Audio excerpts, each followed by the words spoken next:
Little Aisha was playing in the forest when a shimmering butterfly appeared before her. The butterfly said, "If you follow me, I will show you a magical garden." Aisha was surprised, but she followed the butterfly.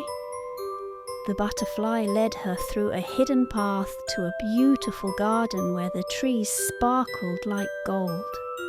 Flowers were singing and colourful rabbits were leaping with magic.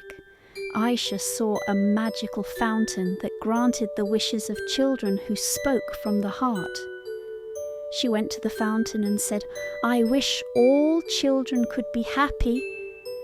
The fountain glowed and the butterfly said, "Your heart is truly kind." Suddenly the butterfly transformed into a fairy. She gave Aisha a magical necklace that would always bring her joy and courage.